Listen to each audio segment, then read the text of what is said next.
on this computer. Okay, let's talk about. Yes. Let him come back. अब आपको response डाल इसलिए क्या किया, रेंडमाइज कर दिया, इसलिए आप लोगों के ट्रायल मैच नहीं करेंगे। अगर मैच कर रहे हैं तो रैंडम माना नहीं जाएगा। अगर सबके मैच कर जाएंगे तो रैंडम क्या हुआ, random means it should not match. और जो आपने ट्रायल लिखे हैं वो भी जरूरी नहीं है इसके मैच होंगे, पहले 5 था चेक कर लो, आपका भी रैंडम बोर्ड से किसी के हो रहे जरूरी नहीं है, आपका भी रैंडम था पहले तो मैच हो गए, ए रोल बिल्कुल पिसा हुआ है। हाँ, जो सारे मैच नहीं होंगे, रैंडम है। अब एक सवाल उठता है कि रैंडम नंबर भी सोचने की जरूरत नहीं है, सॉफ्टवेयर रैंडम ही उठा के दे देगा आपको, तो सीधा इस सीक्वेंस में। तो एक बात करते हैं, ये ऑर्डर कौन सा ऑर्डर है, जेनरिक ऑर्डर है। Come back now we are saying कि सबके रैंडम ट्रायल्स आ गए हैं, सबने चेक किया, इसलिए कॉल रैंडम बोला है क्योंकि लोगों के मैच नहीं। अब उसने रैंडम किया किसको है, किसको पहला नंबर दिया, वो रन ऑर्डर है। जैसे 5वां पहला ट्रायल था हमारा, तो 5 को मैं 1 नंबर दे रहा हूं, 1 इसका नंबर 1 नहीं हो गया, 5वें को पहले में मैंने रन किया। फिर आपने कौन सा रन किया था याद नहीं होगा, 3 number suppose, so second trial is 3 number. तो ये समझ आ रहा है सबको? नहीं आ रहा अरे तुमने तो किया है कि ये वाला करो, एक मिनट, ये वाला करो। आपने पहले 5 पे गोला लगाया, मुझे अच्छी तरह याद है, वीडियो रिकॉर्डिंग देखो, ठीक है सर। सो 5वें ट्रायल को आपने पहला ट्रायल बनाया, पहला बनाया, यस और नो? तो इसका हो गया 5वें का जो रन ऑर्डर है वो 1 है, फर्स्ट रन ऑर्डर है, आपने रन करवाया एक्सपेरिमेंट। फिर आपने 3 पे गोला लगाया, एग्जाम्पल मुझे याद नहीं, तो 3 सेकंड रन ऑर्डर है, लेकिन 3 तो 3 ही रहेगा ना सर, इसका नाम 2 थोड़ी ना हो जाएगा। नंबर 3 का रिजल्ट क्या रहेगा? हाँ एग्जैक्टली, ठीक है ना। अब रिजल्ट क्या आएगा, विल टॉक अबाउट। तो रन ऑर्डर फिर आपने सपोज किया था 4, ठीक है 4 किया, तो 4 का थर्ड रन ऑर्डर है। फिर इसका आखिरी कौन सा रन किया था, आखिरी 1 किया था, 1 का 8th रन ऑर्डर है। तो ये काम करो, इनको नाम दे दो स्टैंडर्ड ऑर्डर, ये तो फिक्स रहेंगे, स्टैंडर्ड है। ये क्या है, स्टैंडर्ड ऑर्डर।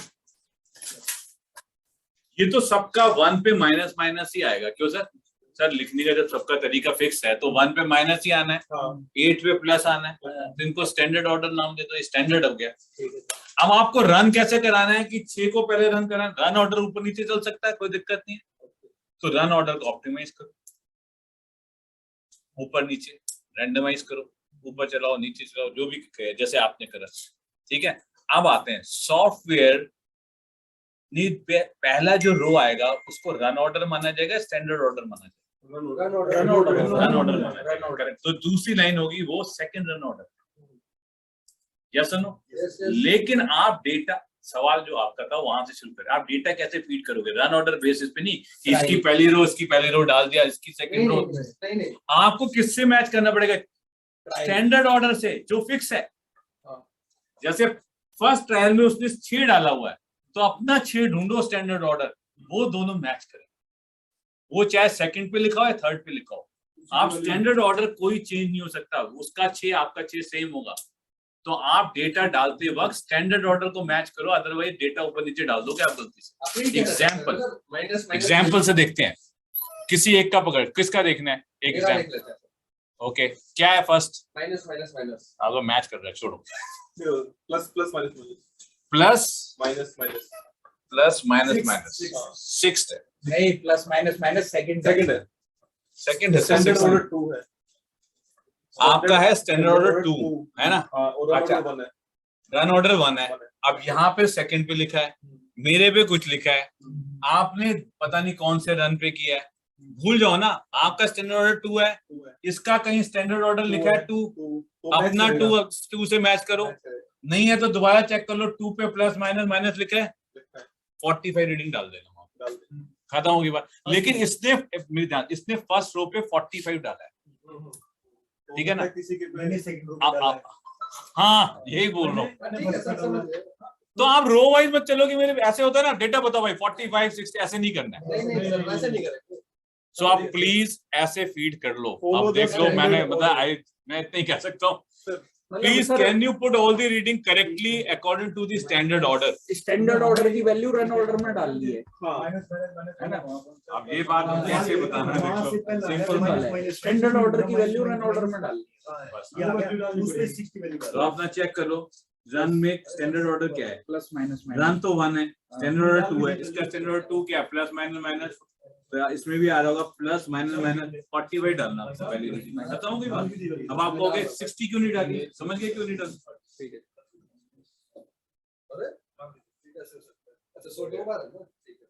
पर मैं चेक करूंगा सब कैसे, एक बार देख लेंगे। अब देखो आपका रन ऑर्डर फर्स्ट है, बस स्टैंडर्ड ऑर्डर 6 है, 6 पकड़ो, 6 है प्लस माइनस प्लस, चेक कर लो, जल्दी चेक करने की जरूरत नहीं है, प्लस माइनस प्लस, क्योंकि ये बोल रहा है 6 तो 6 ही होनी चाहिए, आप प्लस माइनस प्लस में 100 होना चाहिए, आपका 100 चाहिए। नेक्स्ट रो भाई, इतना हर आदमी को काम करना है, सब कर लें तो आई वुड बी हैप्पी। इसमें कोई मिस्टेक होगी तो सारा डेटा मिस्टेक। हाँ, तो मैं अपना डेटा शीट में डलवाऊंगा ना, आपसे पूछ के डलवाऊंगा, अगर सब लोग ठीक बता रहे हैं इसका मतलब सबका कॉन्सेप्ट सही, तो मैं फाइनल चेक अपनी शीट से करूंगा, इसलिए मैं अभी डाल नहीं रहा हूँ। हमें स्टैंडर्ड ऑर्डर को फॉलो करते हुए डालना स्टैंडर्ड ऑर्डर की value run order run order तो हमारा है सीक्वेंस में दूसरे दिन निकाल रखा है, सिर्फ स्टैंडर्ड ऑर्डर देखना है, उससे ज्यादा यहाँ से वैल्यू स्टैंडर्ड ऑर्डर को रैंडमाइज कर दे। इस बात को बहुत आसानी से भी समझते हैं, और ये हर बार फिक्स नहीं होगा कि ये ऐसे डल कर, वो देख देना जो सिचुएशन हो वैसे डाल। आई होप सबने डाल लिया हो, ठीक है ना? आप मुझे हेल्प करके बताओ, अगर आप सही बता रहे हो, everybody is in line, then it is fine. अच्छा, वो चेक करना नहीं है, माइनस प्लस वो 6 लिखा होगा वो ही होगा, ऐसा चेक करने की जरूरत नहीं है। ये मैं आपको एज एग्जांपल बता रहा हूँ, but there no need to check, it can not be different from the standard order. Sir, अब can you see my screen? Yes. अब मेरे को फर्स्ट रीडिंग क्या डालनी है बता दे, अगर मेरी रीडिंग ठीक डलवा दी सबने तो इसका मतलब है 118 डालनी है, बिल्कुल ठीक बोला, ओके। 45 डालनी है सर आपको, 45। तो सब लोग इन लाइन है अभी तक, ठीक है। 140 7 नंबर देखना भाई, माइनस प्लस क्यों देख रहा है? हां, ये भी 7 नंबर देख, ठीक है। तो अब क्या कर रहे थे? सर मैं तो स्टैंडर्ड ऑर्डर देख रहा हूं, ये प्लस माइनस माइनस देख रहा हूं। पहले नंबर पे 7, मैं कह रहा हूँ चलो देख लो, माइनस प्लस माइनस होगा ना, माइनस प्लस प्लस है, माइनस प्लस प्लस है ना, 140, ये क्या 140 ही है ना, फिर 115 60 के बाद ये क्यों मैच नहीं हुआ? नहीं सर, 60 है ना, सर ये थोड़ा आगे चल रहा है, एक स्टेप आगे चल रहा है सर, 60 आएगा सर, फिर उसके बाद 115। अच्छा, ओके, अच्छा आप बताते जा रहे हो, ठीक है। अब मैं फास्ट चल लूं, ठीक है, 160 115, अब मैं देख नहीं रहा हूँ, आई थिंक हो 100। सब लोग चेक करते जाओ, क्योंकि गलत हो गया तो फिर प्रॉब्लम होगा। 80 फिर 100 बचा है वो डाल, फिर 100, नहीं माइनस कौन सा सर, ऑर्डर है? 3 नंबर 100 है सर। अरे सही है। कोई गलती होगी तो पकड़ी जाएगी ना, ठीक है। हाँ ठीक है, एक और 4 नंबर, ठीक है। I think this fine, so I think this is called data collection. So 2 step you have completed successfully. अभी डेटा कलेक्शन ही कंप्लीट हुआ, पता है क्यों? क्योंकि मिनी टैब में डालना था, सो ये मैनुअली लिखा था वो मिनी टैब में। क्या आप मिनी टैब में फाइल बना के डेटा डाल सकते हो? बंद हो जाएगा, ठीक तो होना पड़ेगा, नहीं डाल सकते सर, ये तो इसी में क्रिएट करेंगे हैं रैंडमाइजेशन के चलते ये तो इसी में आएगी, इसी में डाटा डालना पड़ेगा। इसमें डेटा, तो अब वो process of data, how to put it in Minitab, is it clear? Yes वो पूछ रहा था मतलब ये था कि और कुछ आई थॉट बता कि मिनी टैब में डेटा कैसे करना है, इज इट क्लियर? क्योंकि ये पहले मैनुअली किया था, अब एक मिनी टैब, तो दोनों आपको बता दिए मैंने कैसे करना है। सो अब सेकंड स्टेप आप जाके कंप्लीट हो, पहला था डीओई प्लानिंग, फिर डीओई डेटा कलेक्शन, अब एनालिसिस होगी। सो जल्दी एनालिसिस रन कर दें भाई। एनालिसिस में हम तो कुछ नहीं, क्लिक करेंगे ग्राफ बन जाएंगे। बोलना पड़ेगा, अच्छा किस वही नीचे बोलना है, क्या करना है उसी को बोल देते हैं ना, क्या रिपीट और समथिंग लाइक दैट।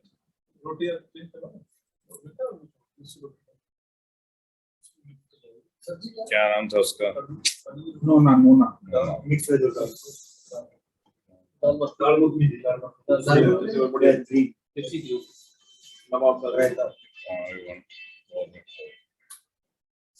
चेंज करा लो मैंने ऐसे भी रोटी कम कर दो ना, नहीं करो ये अमाउंट चल रहा है ये तो अभी तो कुछ ऑर्डर कर रहा है हमारे को बहुत दो रहेगा लेकिन क्या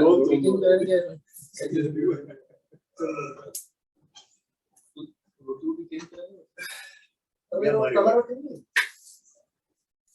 तवा रोटी मुश्किल हमारी रोटी हम जिस चीज में अगले कितने हम मिलेंगे वो तो हाली छोड़ दो बंदा निकालो हम चले अपने घर चलो संभाल ले रोटी संभाल लो एक एक करके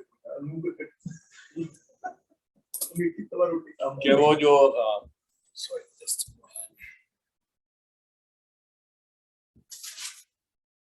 ओके हमारा लैंग्वेज वही चलेगा ना। अब मोड से हम बाहर नहीं आना चाहते। ऑर्डर रन कर हाँ, ऑर्डर रन करो, run order. Okay, let's go back. So अब हम लोग डीओई एनालिसिस में जाते हैं। सो जैसे जैसे मैं सीक्वेंस में बता रहा हूँ वैसे ही एनालाइज करना है, ये नहीं कोई चार्ट आप बाद में बना रहे हो, जिस सीक्वेंस में है उसी सीक्वेंस में आपको एनालाइज करना। So let's go to states. अच्छा, एक और मैं आपको क्लू बता दूं, DOE factorial and analyse factorial design, एक एनालाइज करके लिखा होगा, एनालाइज फैक्टोरियल डिजाइन लिखा है। क्योंकि सर शायद लास्ट टाइम ये ऑप्शन आ ही नहीं रहे थे इसमें। हाँ, ये सब सीक्वेंस वाइज ऑन होंगे, कुछ भी गड़बड़ करोगे डिसेबल्ड रहेंगे, शीट छेड़ दोगे डिसेबल्ड हो जाएंगे।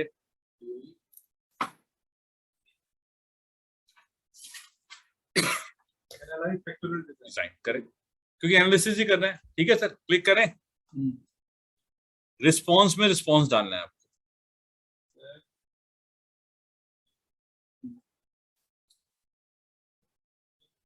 रिस्पॉन्स में रिस्पॉन्स डाल दिए,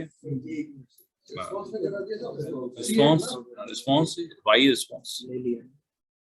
अच्छा, किसी को रिस्पॉन्स का मतलब नहीं है तो रिस्पॉन्स के आगे ब्रैकेट में लिख सकता है डिस्टेंस, डाया। ठीक, जो आपके रिस्पॉन्स का नाम हो वो भी डाल सकते हो। मैंने यहाँ रिस्पॉन्स वर्ड जनरल यूज कर लिया, डबल क्लिक कर दो, ठीक है ना। अच्छा, टर्म्स क्लिक करो। टर्म्स में देखो आपने एबीसी सब लिखा आ रहा है, ऐसे चेक कर लो ऑन द राइट साइड लिखा आ रहा है, है ना।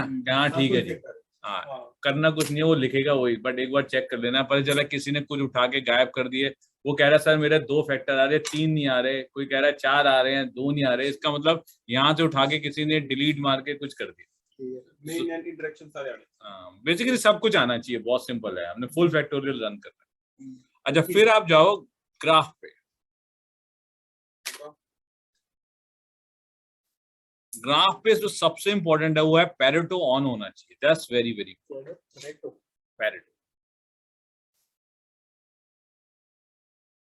अब याद रखो, ये पैरेटो ना वो वाला पैरेटो नहीं है 7QC टूल वाला, ये सिग्निफिकेंस का पैरेटो है। मतलब जो है ना, कौन सा फैक्टर सिग्निफिकेंट है तो वो पहले दिखाएगा, फिर नेक्स्ट दिखाएगा। Pareto of significance.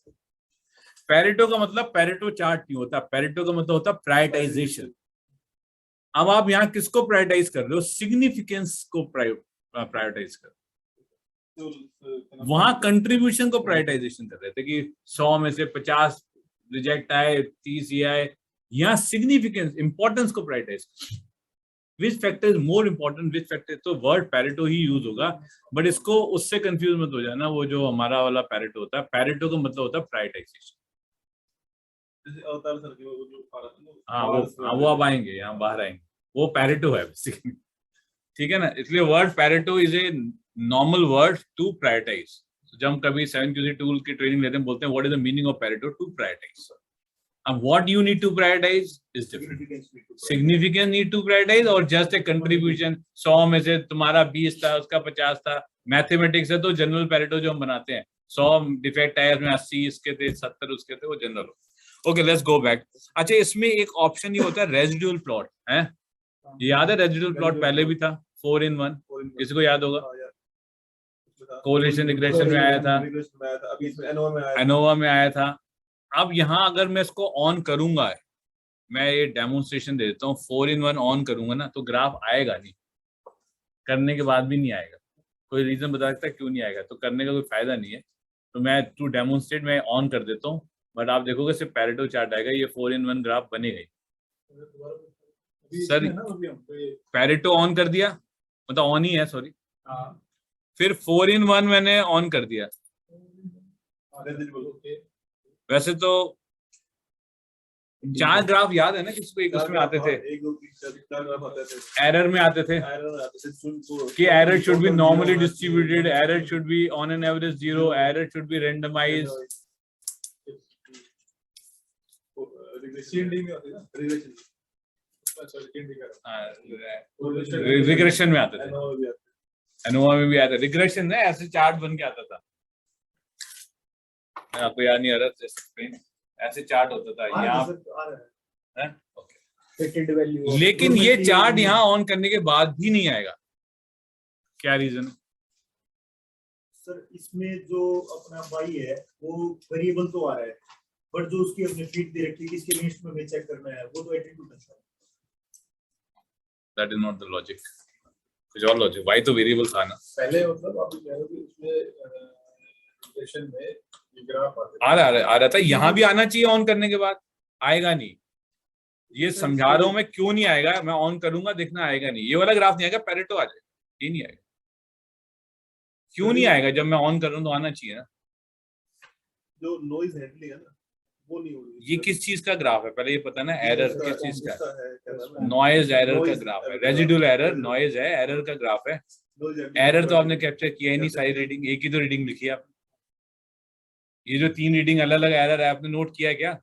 रिपीटेशन कितना है आपका? तो फिर कहां से बनाएगा बेचारा? तो answer is because replicate is 1, so we can not get this graph. अगर हम 3 वैल्यू डालते जो तो आ जाता, तो इज इट क्लियर? मतलब एक लॉजिक पता होना चाहिए फॉर अंडरस्टैंड। सो वो लॉजिक नहीं है जो आपने बोला ना, गेट ट्रिब्यूट और दी वैल्यू आई है, यस वो that is not the correct.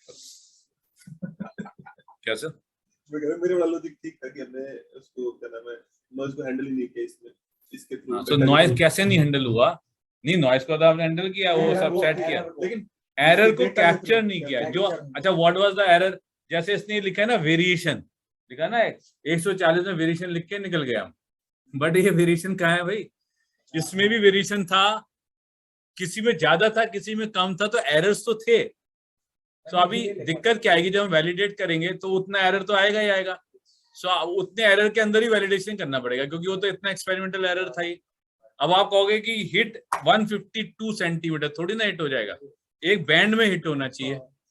तो हमें कुछ ऐसा ऑब्जेक्ट रखना पड़ेगा कि बैंड कवर करे, कि ये हो सकता है ये भी उतना बैंड कवर ना करे, but will put an object which should cover एक विड्थ ऑफ बैंड ले लेंगे। हाँ जैसे, हाँ इसको रख देंगे, हाँ तो एक बैंड कवर हो जाएगा। तो इसको रख के देखेंगे, अगर इतने को भी कवर कर लिया तो बहुत बड़ी बात है।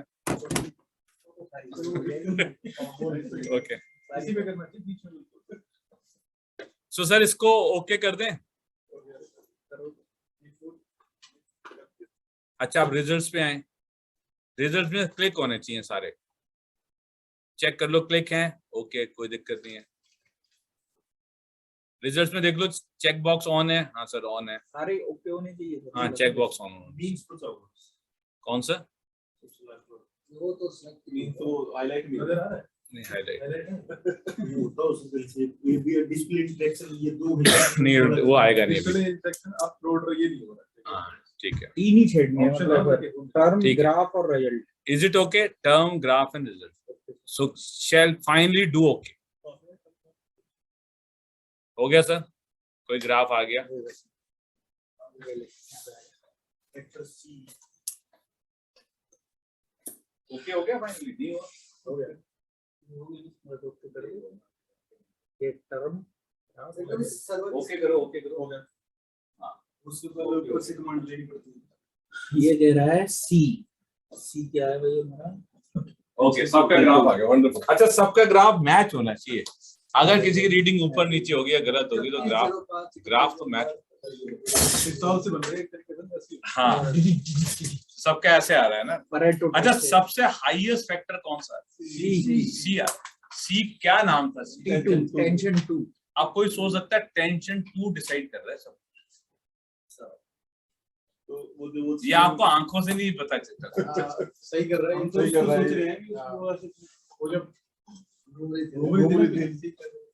टेंशन 2 कौन था ये देख लो। ये वाला था। नहीं ये था या ये था या ये था, ये था, ये था।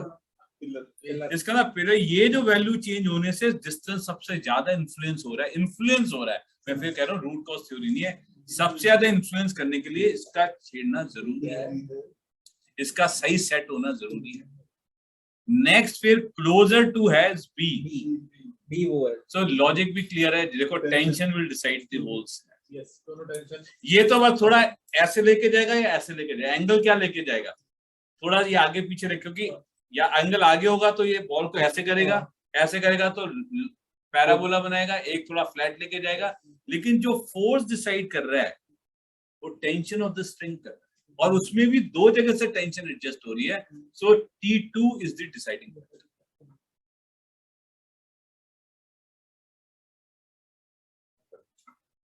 Is it clear? अच्छा, अब सिर्फ इतना जानना काफी नहीं था कि टेंशन 2 इज डिसाइडिंग फैक्टर, कितना छेड़ने से कितना बॉल जाएगा ये वैल्यू जानना भी जरूर। हाँ सर, यस हाँ, मतलब कितना करें तो कितना डिस्टेंस जाए, ये रिलेशनशिप भी जानना जरूरी है फ्रॉम दिस, करेक्ट, जो कि हमारा नेक्स्ट स्टेप है। अच्छा, अब आपको ये कैसे पता चलेगा मेरा जो फैक्टर मैंने सोचे थे वो यहाँ पे मेरे को वैलिडेट हो रहे हैं इस प्रोसेस के अंदर? अभी तो वैलिडेशन तक पहुंची नहीं है, बट मेरा प्रोसेस ठीक चल रहा है, जैसे मैंने सोचा था आगे बढ़ता जाऊं। I should go to the next step. अभी एनालिसिस कंप्लीट नहीं हुआ और करेंगे। एक रेड लाइन आ रही है, ये रेड लाइन ने बनाई है 95% कॉन्फिडेंस लेवल पे कि आपका सिग्निफिकेंस लेवल क्या होना चाहिए अगर कोई फैक्टर 31 का डिफरेंस क्रिएट कर दे। सर देखो, माइनस प्लस से क्या हो रहा है, डिफरेंस ही तो क्रिएट हो रहा है।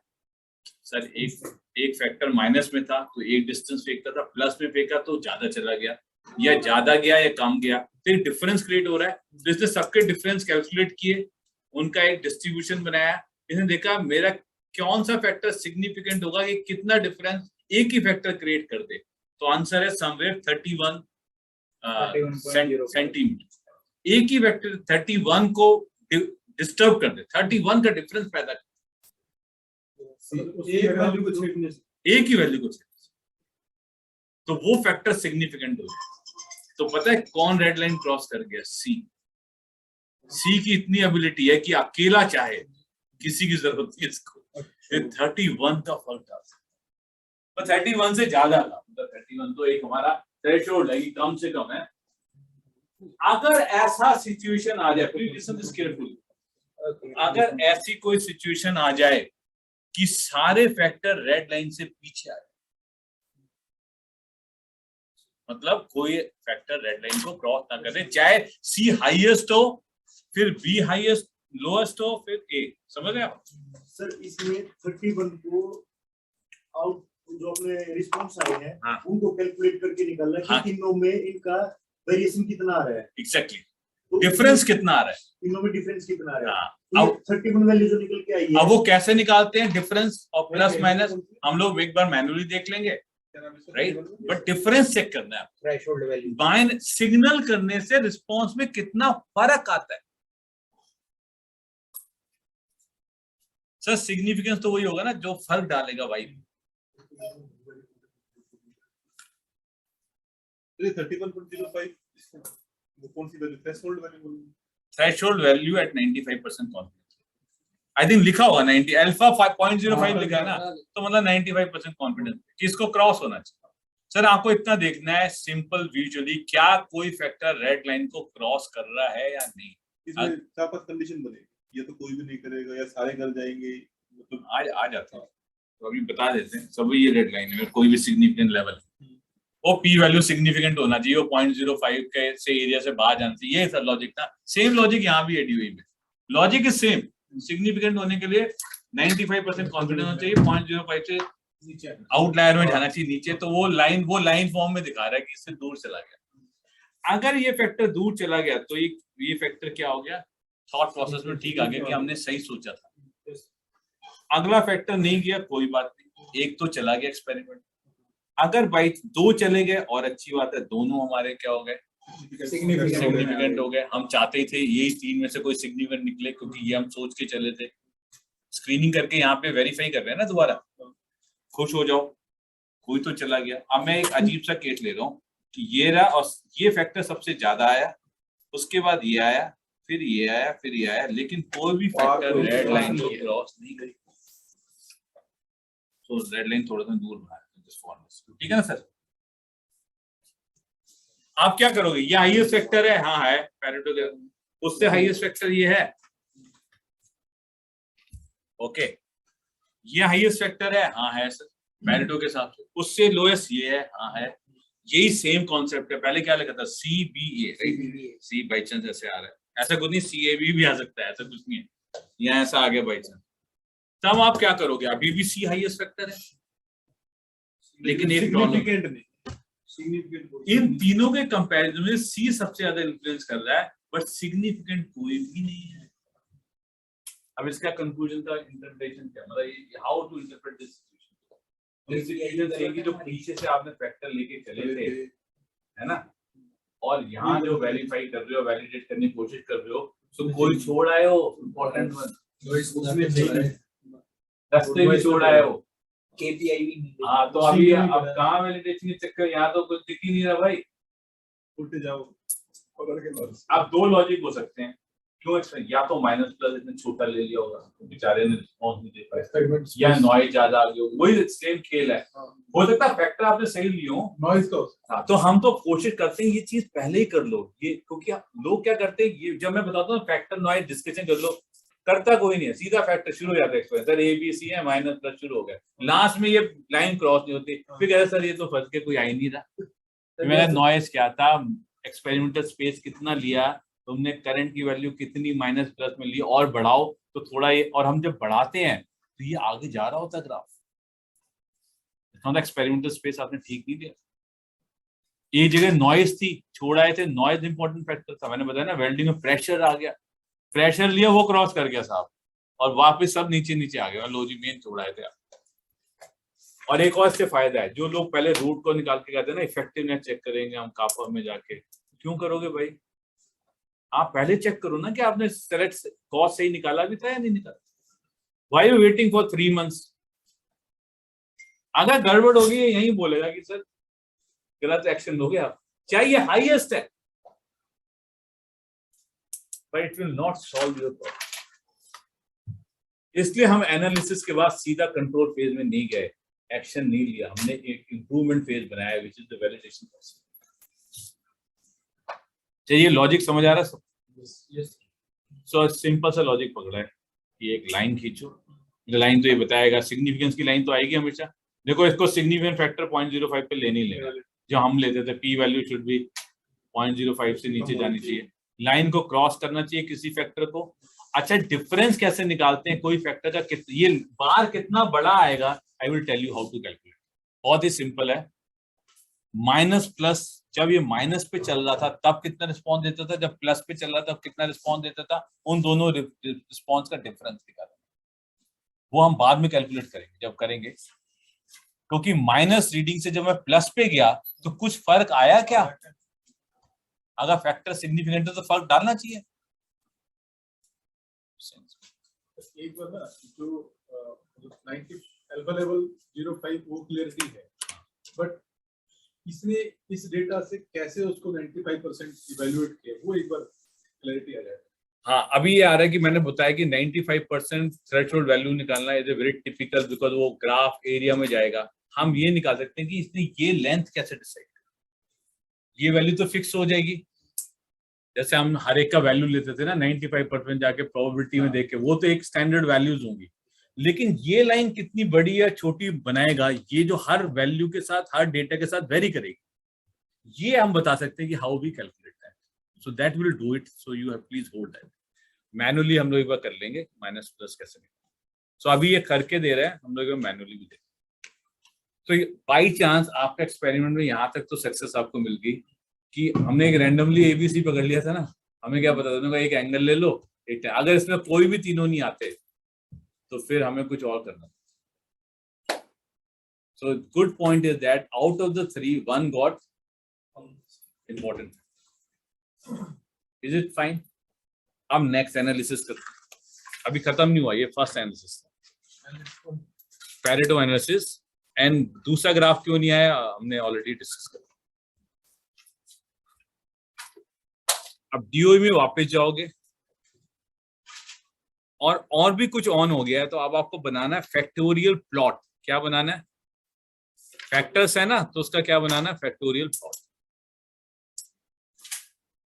क्लिक कर लो, कुछ नहीं करना, रिस्पॉन्स में रिस्पॉन्स आएगा, सिलेक्टेड में फैक्टर्स आएंगे, ग्राफ में दोनों ऑन होंगे, या ये प्रोसेस में चलेगा फैक्टोरियल प्लॉट। ग्राफ में जाओ और देखो मेन इफेक्ट, इंटरेक्शन इफेक्ट क्या ऑन है, बस इतना देखना। ऑन है ना, ऑन होंगे अपने आप, किसी ने छेड़ा नहीं है, ये चेक करना। सर ऑन में भी है, दोनों नीचे वाले में लोअर लेफ्ट मैट्रिक्स और फुल मैट्रिक्स का कोई रोल तो नहीं। क्या चीज, इंटरेक्शन प्लॉट में सर हाँ डिस्प्ले लोअर और मैट्रिक्स और डिस्प्ले फुल मैट्रिक्स। नहीं, आपको ये लेफ्ट मैट्रिक्स ये रखना है, हाँ वो ऑन रखना है आपको, डिफॉल्ट ही ऑन रहेगा, राइट, फर्स्ट वाला ऑप्शन रहेगा। अच्छा, अब ये आपको याद है, ये वर्ड कहीं सुना हुआ लग रहा है, मेन इंटरेक्शन। कहाँ ग्राफ बनाए थे, किसी को याद है? काफी मल्टीवेरी में आया था, बिल्कुल मल्टीवेरी जैसा चार्ट आया।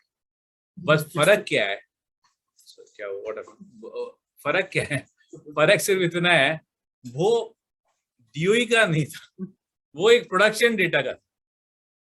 सो देखने का नजरिया वही रहेगा, लेकिन देखना इस एक्सपेरिमेंट पॉइंट ऑफ व्यू से। प्रोडक्शन में अलग देखने का नजरिया होता है, ग्राफ सेम बन के आएगा, ठीक है ना, लेकिन उसका लॉजिक है हमें इस पॉइंट ऑफ व्यू से, एक्सपेरिमेंट पॉइंट ऑफ व्यू से। तो एक बार ओके कर लीजिए, आपको नजर आ जाएगा कि ग्राफ कैसे आ रहे हैं, तो आपको याद आ जाएगा। वैसे ही है। सो एक तो इंटरेक्शन प्लॉट ऊपर आएगा, इसको बाद में देखना, सबसे पहले देखना होता है मेन इफेक्ट को, तो आप मेन इफेक्ट को ऊपर ले आइए, इंटरेक्शन को बाद में क्लिक कर लीजिए। हाँ, इसको साइड में कर लीजिए और मेन को ऊपर, main side. Mean difference tension तुम्हें ज्यादा कैसे आएगा?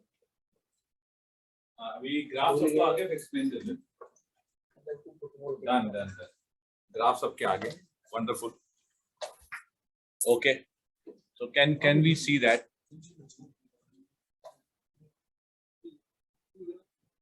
सर मेन इफेक्ट को स्टडी करते हैं। मेन इफेक्ट को सबको याद है, स्लोप जिसका ज्यादा होता है तो ज्यादा इम्पैक्ट करता है। तो सबसे ज्यादा स्लोप किसका आ रहा है? टेंशन टू कौन सा फैक्टर है? सी, याद है ना। दूसरा सबसे ज्यादा किसका आ रहा है? T1 का, वो कौन सा था? बी। B है। उससे कम किसका आ रहा है? एंगल, वो क्या था? ए। याद है पैरेटो में भी यही आ रहा था, B C and A. Yes no? आपने स्लोप किसका ज्यादा है? डिफरेंस ऑफ दिस स्लोप मतलब ये फ्लैटनेस और ये वाला। अगर ये मेन ग्रांड जो मेन लाइन है उससे पैरेलल हो जाएगा तो कम इफेक्ट आएगा, और ये जितना टेढ़ा होता है वर्टिकल जाएगा, राइट। कुछ चीज होता है, एक तो स्लोप हो गया और दूसरा इसकी लेंथ डिफरेंस। सो जो प्लस माइनस है वो तो उसका फिक्स है, जितना ही टेढ़ा होता जाएगा उतना हाइट गेन करता जाएगा, ये तो स्लोप ही हो जाता है। तो यही बोल स्लोप। थीटा एंगल हो गया सर, थीटा स्लोप। देखो माइनस प्लस तो फिक्स कर रखे हैं, अब इसकी एक विड्थ आ गई, यही अगर विड्थ लेटी हुई आ जाए तो इफेक्ट उतना नहीं माना जाएगा। यही अगर ऐसे स्लोप में आ जाए, slope is equal to tan theta, और थीटा 90 डिग्री में सबसे ज्यादा होता है 1। exactly. तो जितना ये ऐसे होता जाएगा उतना इसका बट इसमें ये एंगल अगर मैं देखूं, स्लोप तो एंगल का भी और इसका भी, मतलब कोई बहुत ये नहीं कह सकता एक तरह इसका है, इसका इस तरह का, लेकिन हो सकता है थीटा शायद दोनों को बराबर आ। इसका तो सर 45 के आसपास है, इसका तो उसके साथ 45 डिग्री। ये 45 डिग्री। तो एक काम करो, अगर आपको कोई भी डाउट हो रहा है, लेट्स सिंपलीफाई द थिंग्स। चलो अगर लग रहे हैं तो एक काम करते हैं, अगर लग रहे हैं वैल्यू देखिए। तो वैल्यू को एक मिनट, चलिए एक काम करते हैं, अगर आपको लगे कि थीटा सेम लग रहा है, क्योंकि थीटा इसका ज्यादा होगा तो उसका डिफरेंस ज्यादा आएगा, राइट? देन लेटे हुए वाले का डिफरेंस ही देखना ना, 2 पॉइंट का माइनस प्लस का। सो अगर आपको डाउट आ रहा है तो आपको सिंपल से काम करना है, माइनस वाले साइड पे रीडिंग देखो 71.25, प्लस साइड पे रीडिंग देखो 118 पॉइंट दिस, इन दोनों को माइनस कर दो सर, 71.25 और 118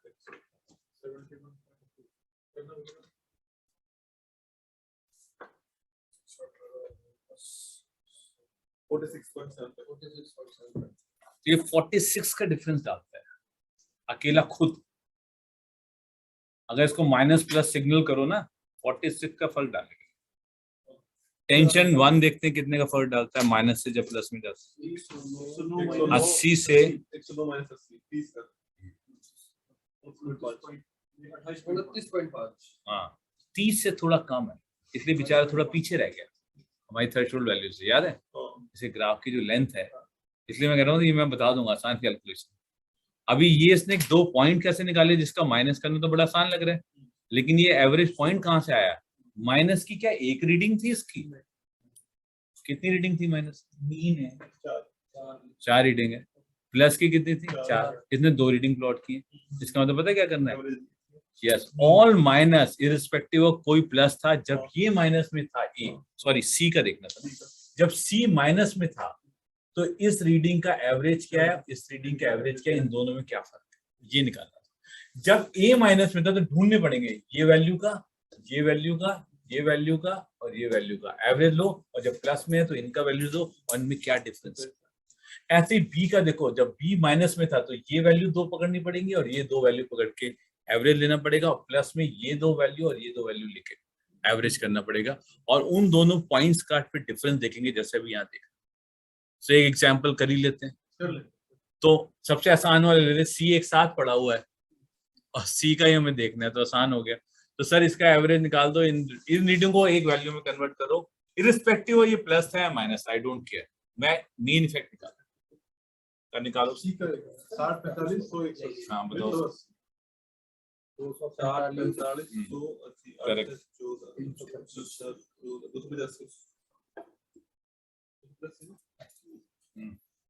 70.25 सही आ रहा है एवरेज नीचे सेम है। 71.25 ही था। अच्छा हाँ वो तो एक इसका निकालो। प्लस प्लस का निकालो।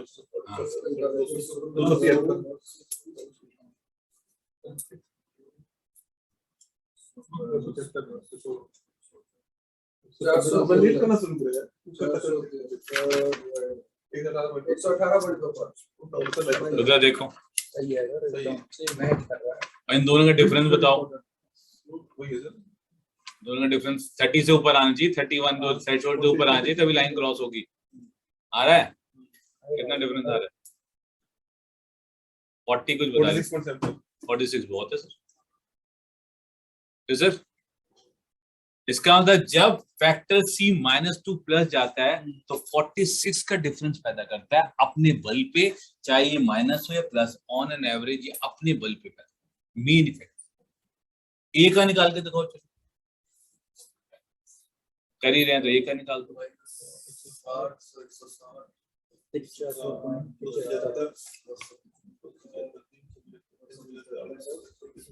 दोनों ही रहेंगे सर इसमें, है जो विड्थ है ना, जो लेंथ है, लेंथ भी इंपॉर्टेंट रहेगी, और मतलब लेंथ ई है, लेंथ भी रहेगी। ये तभी होगा जब वो स्लोप उसका पैदा हो। 3.7 अगर तो फ्लैट बैठा रहेगा तो वो डिफरेंस नहीं आएगा। क्योंकि स्लोप तो सर अगर लाइन की डिस्टेंस भी ज्यादा है लेकिन अगर टेढ़ा नहीं है, ऐसे फ्लैट बैठ जाए तो डिफरेंस ऑफ रीडिंग नहीं आएगा। स्लोप तो सर -1 और +1 है, हाँ, ये माइनस +1। मैं कह रहा हूँ ये लाइन अगर ऐसे हो जाए, ये होगी ना, छोटी बड़ी हो सकती है भाई, ये -1 है, ये +1 है, ये तो फिक्स है मेरे। अब -1 की क्या एवरेज है, मानो -1 का एवरेज आता मेरा 80, तो ये आ जाता, ये आता मेरा 120, ये आ जाता। तो स्लोप तो उसने ही रखना है, बट हाँ ये विड्थ कम ज्यादा हो जाता है।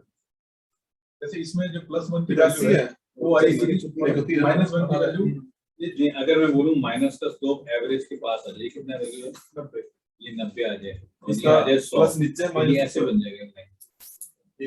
छोटी बड़ी लेकिन स्लोप भी इसका खत्म हो जाएगा, थीटा थीटा खत्म हो जाएगा, ध्यान से सोचो। थीटा भी इसका इसके साथ छोटा हो दोनों जाएगा, वाले हैं। इसलिए slope will also be deciding factor and the difference. यही मैं बोलना चाहता हूँ। ऐसा नहीं होगा कि स्लोप उतने ही रह गया, नहीं होगा ना सर। अगर इम्पैक्ट कम होगा तो ये टेढ़ा होगा, तो ये वैल्यूज थीटा भी कम हो जाएगा और ये वैल्यूज आसपास आएंगी माइनस। करेक्ट हो नो? ओके। अच्छा, ए का कितना निकाला? एक 18 देखो सर 18 है, same है sir. हैं? 18 है, ये 18 है। अच्छा, डिफरेंस 18 है, माइनस की वैल्यू कितनी है? माइनस वैल्यू 103.7 एवरेज 103 और प्लस की वैल्यू 85.7 रिवर्स हो गई, जब एंगल लिया था माइनस प्लस के वो ठीक। सो माइनस से जब प्लस में जा रहा है तो वो वैल्यू को रिड्यूस कर रहा है, हाँ या ना? तो ए का जो इम्पैक्ट निकाला आपने, क्या इम्पैक्ट निकाला, कितना वैल्यू निकाली? 18।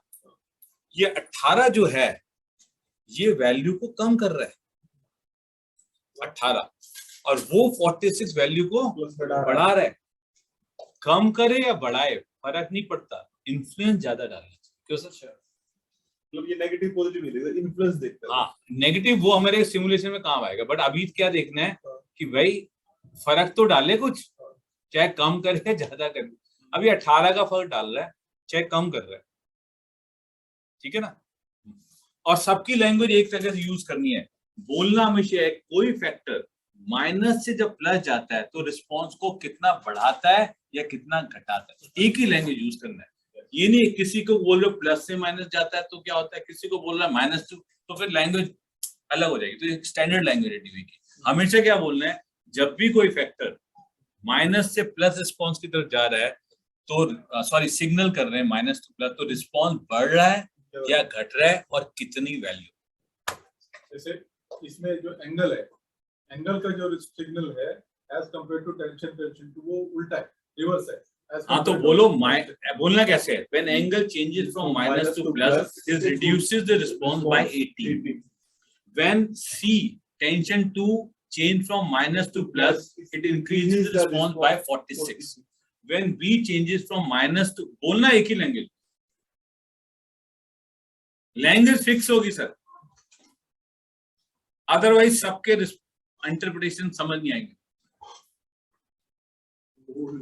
तो इसमें ग्राफ में एंगल वाला देखते हैं, तो टेंशन 1 टेंशन 2 में क्या है कि माइनस पे हमेशा वैल्यू कम है और प्लस पे वैल्यू ज्यादा है, तो इसलिए वो इस तरफ आ रहा है, इसको ऐसे आ रहा है। बट एंगल पे जो है वो उल्टा हो गया, इसको मतलब डायरेक्शन चेंज हो गई, बिकॉज माइनस पे वैल्यू जो है वो ज्यादा है और प्लस पे वैल्यू कम है। एक काम करो, एक रूल बना, माइनस कोड में पहले डिफरेंस निकाल, सिंपल डिफरेंस तो निकाल सकते हो 18, जिस कोड की वैल्यू ज्यादा है वो कोड सामने लगा, हाँ ये सही, खत्म हो गया। 18 अब माइनस हो जाएगा, अब माइनस 18 क्लियर हो गई। हाँ। बोलना वही है, माइनस से प्लस जाता है तो 18 रिस्पॉन्स कम हो रहा है, माइनस टू प्लस टेंशन आता है तो 46 बढ़ रहा है, क्योंकि 46 में जो हायर वैल्यू थी वो प्लस वाला था, इसमें चैप्टर क्लोज कर। अब तो ये डाउट भी नहीं रहा, लेकिन बोलने का जो तरीका होगा कि एक फैक्टर को कैसे बोलना है ये फिक्स रहेगा। आप अपनी अपनी लैंग्वेज में 50 तरीके से बोलोगे तो फिर मुझे समझ नहीं आएगा, सब एक ही लैंग्वेज में बोलेंगे तो इंटरप्रिटेशन क्लियर आएगा। Sir is it okay? अब कोई प्लस से माइनस बोल रहा है तो उसका तो उल्टा हो जाएगा ना बोलने का तरीका। अब मैं कहूंगा ये क्या हो रहा है, बढ़ रहा था अभी घटने लग गया। सबको एक ही लैंग्वेज में बोलना है, सबको, मतलब ये सिर्फ टीम की नहीं, ग्लोबली कोई बताएगा ना, मैं पूछूंगा एक्सपेरिमेंट क्या रिजल्ट आया है, कहेगा सब जब y माइनस सॉरी जब ये फैक्टर माइनस टू प्लस गया तो सबको यही बोलना है, on phone, on communication, on mail, from minus to plus the response increases by this or decreases by, that's all। अब इंक्रीज डिक्रीज वो साइन से देख लेते, वरना यहाँ तो हो जाएगा कमाल लेती देर में। तो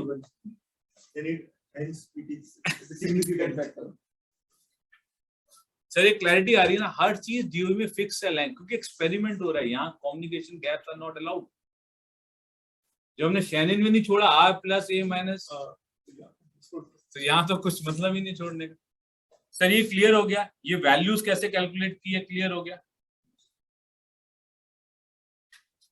इंटरेक्शन एक बार इंटरेक्शन चार्ट भी देख लें। अच्छा एक बार इंटरेक्शन सिग्निफिकेंट आया था क्या? नहीं आया। तो ये मोस्टली लाइन पैरेलल टाइप जैसे आएंगे, मतलब परफेक्ट पैरेलल नहीं होगा, ऐसा कोई काट के स्पेशल आपको नजर नहीं आना चाहिए, क्योंकि उसी का रिप्रेजेंटेशन ग्राफिकल है। ये पैरेटो न्यूमेरिकल था, ये ग्राफिकल टाइप है, लेकिन ग्राफ भी वैल्यू से ही बना है, तो कोई बात अलग नहीं होगी। ये रीचेक करने के लिए, जिसे कहते हैं ना सेकंड कैमरा एंगल, वही पैरेटो का रिप्रेजेंटेशन है। अदर देन पैरेटो नहीं आ रहा होगा कोई भी चीज।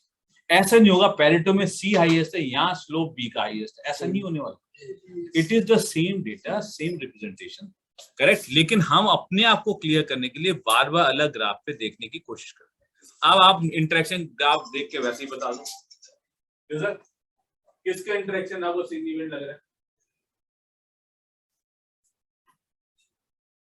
किसी का नहीं, कोई काट ही नहीं रहा सी लाइन। सो अल्टीमेटली पैरेटो में BC टॉप पे आने वाला ही नहीं है ना AC टॉप। सर कई बार पता है क्या होता है, B जरूर नहीं है B फैक्टर आए, हो सकता है AC लिखा हो, सॉरी ऐसे मैंने बहुत सारे केस AC लिखा हो और ये हाईएस्ट हो। एग्जाम्पल जैसे उसने DEF टॉप पे आ रहा था, याद है ना, कुछ भी है सर। यहाँ पे कितने इफेक्ट्स हैं, कल्प्रिट्स कितने हैं, 3 नहीं है, 7 कल्प्रिट्स हैं। लोगों के हिसाब से 3 फैक्टर है, मेरे पास 7 डिस्कशंस है, 7 में कोई भी करामात कर सकते हैं। AB BC AC A B C ABC, we don't know, कोई भी सिग्निफिकेंट आ सकता है। इसमें क्या होगा, 8 क्यों कह रहे हैं? 8 है 2K -1 इफेक्ट तो 8% बताओ कौन सा इंटरेक्शन बनेगा ये तो ये 8 तो ट्रायल्स है, 8 ट्रायल्स हैं। इफेक्ट्स क्या, इफेक्ट की बात होती है। एक्चुअली एकदम से हमने ना गियर चेंज करके उधर चले गए इफेक्ट में, सो इसलिए हो गया। Sir what we are trying to say कि ये जो पैरेटो है इसमें मेन इफेक्ट भी सिग्निफिकेंट आ सकता है, इंटरेक्शन भी आ सकता है, इतना तो कह सकते हैं। लेकिन टोटल इफेक्ट कितने बार्स बने होंगे ये भी फिक्स है,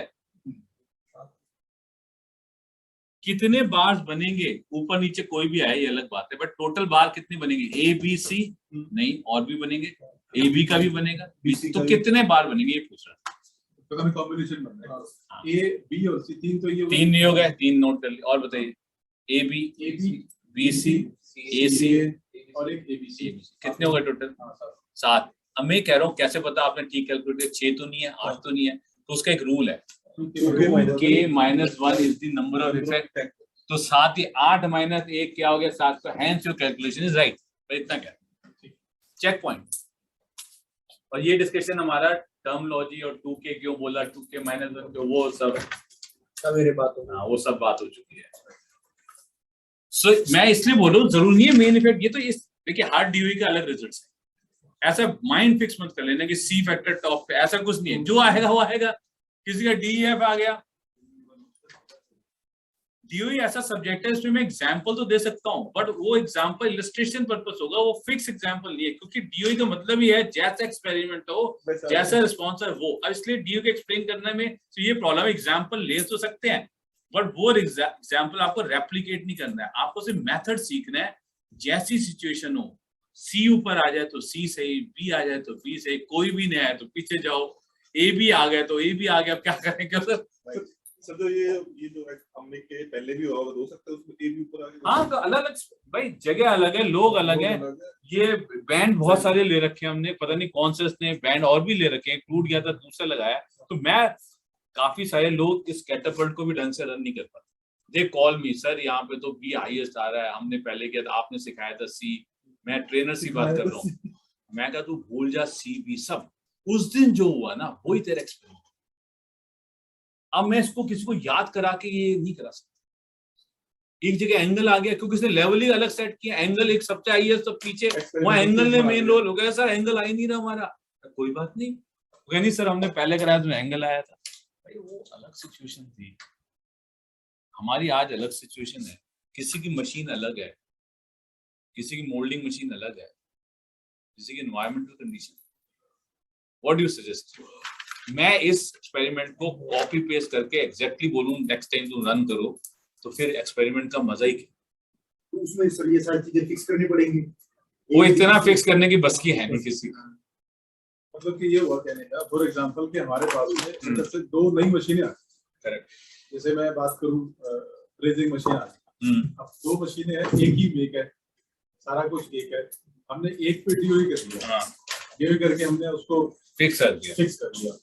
बट अब हम ये नहीं कह सकते कि इसको उठा के इस रिजल्ट को दूसरी मशीन पे मैंने करा ना, अभी एक मशीन सही चल रही थी, दूसरी मशीन पे रिजल्ट्स नहीं आ रहे थे, उसके पैरामीटर अलग निकल गए। नॉइज फिगर दोनों में अलग हो सकता है अलग हो सकता है। अब वो नॉइज देखो, बिना ढूंढे बिना समझे कहना बहुत ही मुश्किल है। कॉपी पेस्ट करना, अगर आ जाए रिजल्ट तो देखो वो फिर तुक्का तो अलाउड है ही। आप हिट एंड ट्रायल, मतलब I call it hit and trial. पहले हिट एंड ट्रायल कर लो, हो जाए तो ठीक है, नहीं हो रहा तो फिर please go by the experiment. You try your best, but don't waste time. Trial करते जा रहे हैं, रिजल्ट नहीं आया, ट्रायल करते जा रहे हैं, नहीं आ रहा है, 6 दिन लग गए, 5 दिन ट्रायल्स ही चले आ रहे हैं। ये मेथड में ऐसा नहीं है। फिक्स नंबर ऑफ ट्रायल्स है, फिक्स नंबर ऑफ एक्सपेरिमेंट है, नोन है, टाइम नोन है, रिजल्ट्स नोन है। So that is a better designed experiment है। Experiments are designed, trials are designed, factors are designed, results are expected. नाम इसलिए बोला DOE, experiment नहीं बोला, designed experiment, design of an experiment. ये design करा आपने, कैसे से रन करूंगा इतने ट्रायल, ये आपका डिजाइन है। ये आप हिट एंड ट्रायल नहीं कर रहे, करते जाओ। या 60 पे नहीं आया, एक तरीका है 60 पे करते रहो, इसने टेंशन खींचा, किसी ने बदला कर दिया, हिट हो गया, जो वैल्यू मिल गई, कंट्रोल प्लान में डाल दो। ये नहीं कर रहे हम।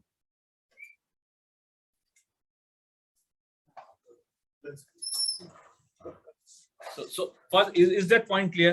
Yes. Okay, let's run the last plot and then break for lunch because analysis complete कर ही लेते। एक आखिरी प्लॉट बचा। अच्छा, एक और चीज ध्यान रख लो, कोई भी चीज डिफरेंट नहीं है। जो पैरेटो में देखा उसी को मेन इफेक्ट पे देखा, जो पैरेटो पे देखा उसी को इंटरेक्शन इफेक्ट पे देखा। अब जो मैं तीसरा ग्राफ बना रहा हूँ वो भी अलग नहीं होगा, बट वो थर्ड कैमरा एंगल, क्योंकि डीओई में गलती होने का कोई चांस नहीं होना चाहिए। अगर आपका कोई इंटरप्रिटेशन मैनुअली गलत आ रहा है, 4 बार देखो ग्राफ कि यार वहां मैंने तो ये सोचा था, यहाँ ये कैसे आ रहा है। इसका मतलब अभी आपका थिंकिंग, बिकॉज सोच तो आप रहे हो ना एक्सपेरिमेंट के बारे में, तो इसलिए मल्टीपल ग्राफ देखना mandatory. Human mind should be calibrated. What do you से? हो सकता है एक ग्राफ देखा आपने कुछ और सोच लिया, उसका किया था उसका कैलिब्रेट। सर एक ग्राफ देखा आपने कुछ और सोच लिया, मैं आपके माइंड में तो घुस नहीं सकता।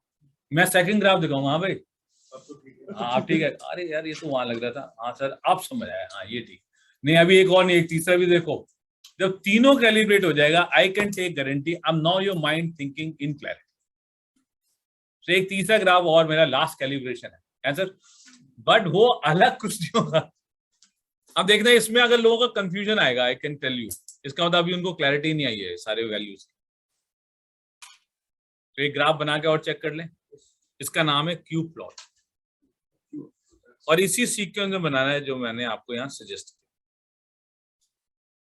कहीं क्यूब प्लॉट लिखा हुआ ढूंढ लो, है ना, ओके कर दो।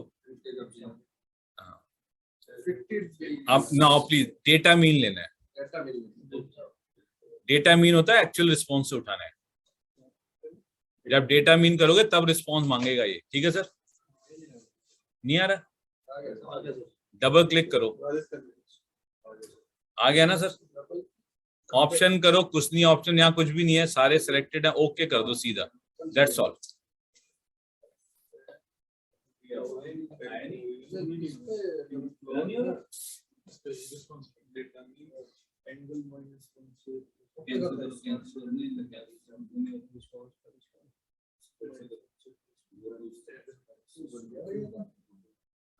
रिस्पॉन्स में क्या डालना है? नहीं फैक्टोरियल प्लॉट का नहीं दिया।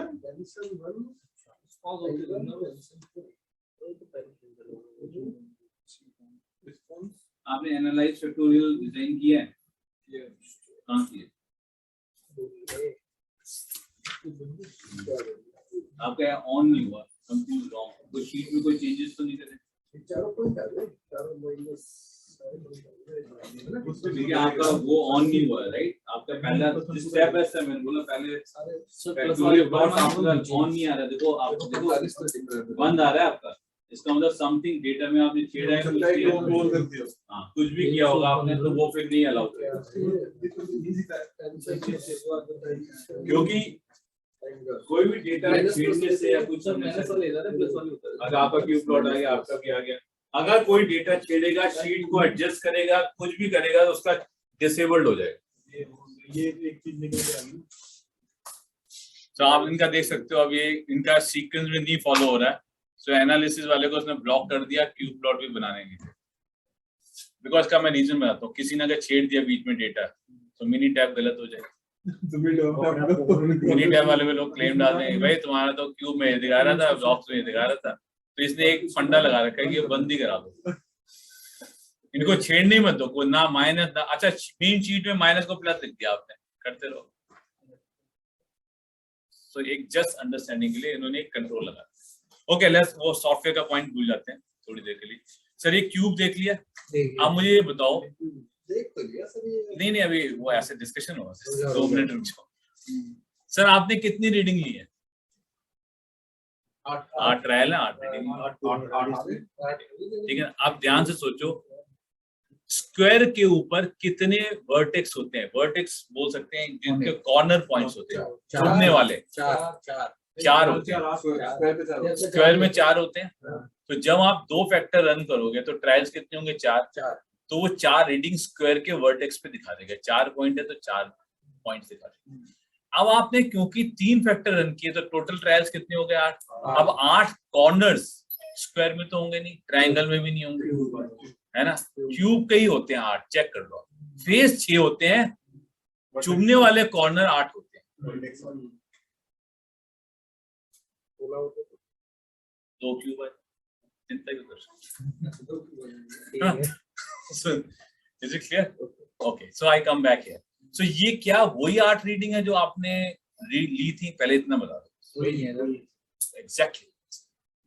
So 8 रीडिंग को क्यूब पे देखने से ऐसा क्या अलग हो गया जो मैं यहाँ पे नहीं देख सकता हूँ? ये सवाल उठना चाहिए, है ना? तो ये सवाल को आंसर करो। तो उस आंसर करने से पहले आपको क्यूब को पढ़ने की एक एबिलिटी आनी चाहिए कि मैं बोलूंगा ये 80 कौन सा है, तो ऐसे नहीं बोलना प्लस प्लस यहाँ देख के नहीं बोलना, क्यूब में ही देख के बताना है कि प्लस प्लस माइनस था। ओके, अब इसको कैसे रीड करना है मैं इसको एक्सप्लेन, या आप खुद कर सकते हो या मैं थोड़ा एक्सप्लेन करूं। जैसे एंगल है, ओके, अब now I need some marker.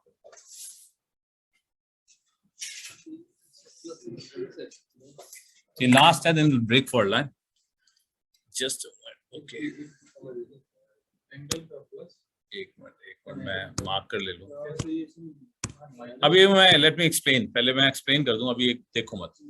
Sir ये जो एंगल है, करेक्ट, ये एक माइनस में एक प्लस में, ठीक है ना?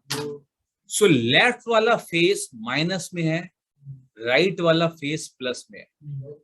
ये कह रहा है ग्राफ, पहला तो अंडरस्टैंडिंग है। एंगल माइनस लेफ्ट साइड मतलब पूरा फेस लेफ्ट साइड माइनस में है, पूरा राइट साइड फेस प्लस में है। Is it clear? एंगल के respect, is that point clear? Clear. 4 reading ही होगी ना सर, घबराने की जरूरत नहीं है। माइनस में 4 रीडिंग आ रही है, कौन सी रीडिंग है माइनस की? 4 रीडिंग पढ़ लो। 60, 100, 80, exactly 60, 100, 140 and 115, correct?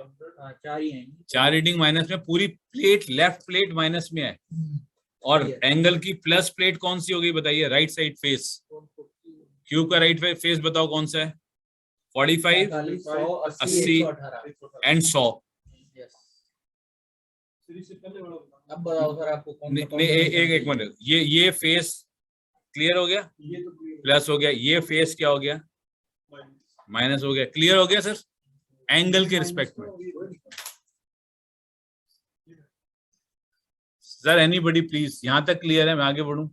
Is it okay? No, not okay, so is not happy. Okay, so let's try again, let's try again. हाँ टेंशन भी तो उधर ही है, टेंशन 1। नहीं एक मिनट, एंगल माइनस में है और एंगल प्लस में है, तो क्या ये 4 रीडिंग प्लेट, अभी मैं बाकी को नहीं, एक फैक्टर को एक वक्त में देख रहा हूँ, नहीं हो तो आप विश्वास नहीं है तो यहाँ से देख लो। जब एंगल माइनस में था तो क्या एग्जैक्टली ये रीडिंग थी 60, 100, 150 एंड 140, चेक करो। 300 140 तो ये अगर मैं ग्राफ में बोल दूं तो कोई गलती तो नहीं हो रही थी? बिल्कुल सही है। अब ये क्लियर है? तो angle is defined from minus to plus as per graph, left side plate and right side plate. Plate means whole face of this surface plate, correct? अब आते हैं, आप किसको लेना, टेंशन 1 ले लूं पहले? टेंशन 1 ले लो। टेंशन 1 माइनस प्लस कैसे दे रखा है, माइनस नीचे दे रखा है प्लस और प्लस ऊपर देखा है। अब इसका मतलब पता है क्या है, bottom plate and top plate of the face, correct? क्या हो गया बॉटम प्लेट, बताओ, रीडिंग पढ़ के बताओ। 60, 115, 100, ये देखो बॉटम प्लेट ड्रॉ कर दी। टॉप प्लेट पढ़ो, 180, 118, ये लो जी। तो टेंशन की माइनस प्लस ये होगी, एग्जैक्टली यहाँ मैच करेगी, चेक कर ले, करके देख लो सर। बताओ सर कोई कॉम्बिनेशन बताओ। नहीं अभी कॉम्बिनेशन करता हूँ, पहले एक एक फैक्टर को समझा दूं। इसमें प्लस माइनस लेना बस। अच्छा अब मुझे ना टेंशन 2 का आप बता दो बस, कौन सी प्लेट माइनस की है, कौन? माइनस की फ्रंट तो माइनस ये है, प्लस इधर है, मतलब माइनस मेरी तरफ है, प्लस अंदर की तरफ है, जेड है ना, अब 3D है ना, सो माइनस वाली बाहर की है, बाहर कौन सा हो गया, फ्रंट फेस, और अंदर की तरफ प्लस कौन सा हो गया, बैक प्लेट, 115, 100, 118, 140। करेक्ट और not? So I repeat again, angle की कौन सी प्लेट हुई as per this graph, left and right. Left and left and right. अच्छा ये जरूरी है कल ए पे कुछ और लिखा हो, टेम्परेचर लिखा हो तो घबराना नहीं, मतलब वो उसका टेम्परेचर माइनस प्लस हो जाएगा। अच्छा बी का कौन सा हो गया यहाँ पे, डी क्या है? Tension 1, left and right, left और राइट। नहीं टेंशन 1 का क्या हुआ, बॉटम और टॉप और बॉटम। टॉप एंड बॉटम हुआ ना सर, यस सर, क्लियर है। Are you okay? और टेंशन 2 का,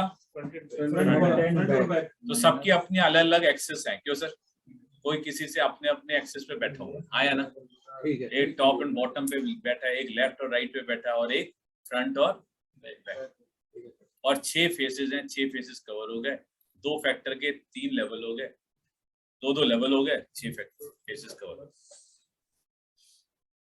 ठीक है। अच्छा अब ये तो एक्सेस को एक्सप्लेन किया, अब मेरे को पूछना क्या था, ये थोड़ी ना पूछना था, मैं बोलूंगा कैन यू रीड 140, तो 140 रीड करते वक्त आपको सिर्फ ये बताना है एंगल माइनस में था, बी प्लस में था, सी इतने पे था, ए बी सी बताना है बस, और कुछ नहीं। बताओ सर, 140 नहीं एक एक से पूछूंगा सर, आप बताओ एंगल सर 140 को रीड करो, एंगल माइनस में है सर, टेंशन 1, टेंशन 1 ऊपर प्लस में है, ठीक है, टेंशन 2 का यानी कि प्लस में है, फाइनल कॉन्फ़िगरेशन बताओ, minus plus plus, minus plus plus 140, correct answer, ठीक है ना। अब आ जाओ नेक्स्ट सर, आपका बताओ सर, 80 में सर टेंशन 2 माइनस में है, क्या 80 नहीं एंगल से चलो sir, A B C 80 angle, ये मैं मार्क कर दूं, ये 80 पूछ रहा हूँ, एंगल है प्लस में, ठीक है सर, और टेंशन 1 है प्लस में, ठीक है सर, और टेंशन 2 है माइनस में। नहीं टेंशन 2 है माइनस में, correct, plus plus minus, plus plus minus, tension 2 में माइनस में है 4 number sir, 4 number. Plus minus 80। Perfect, okay let's go to the next one.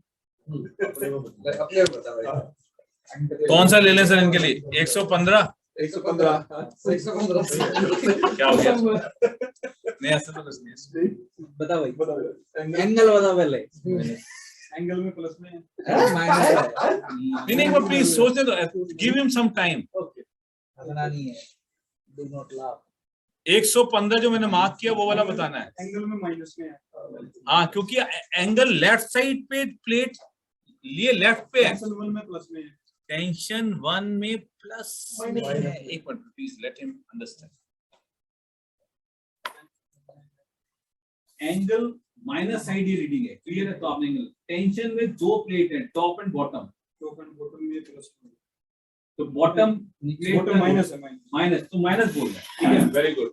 सो एक पहला हो गया, एंगल हो गया माइनस, टेंशन 1 भी हो गया माइनस। अब टेंशन 2 और बता दो।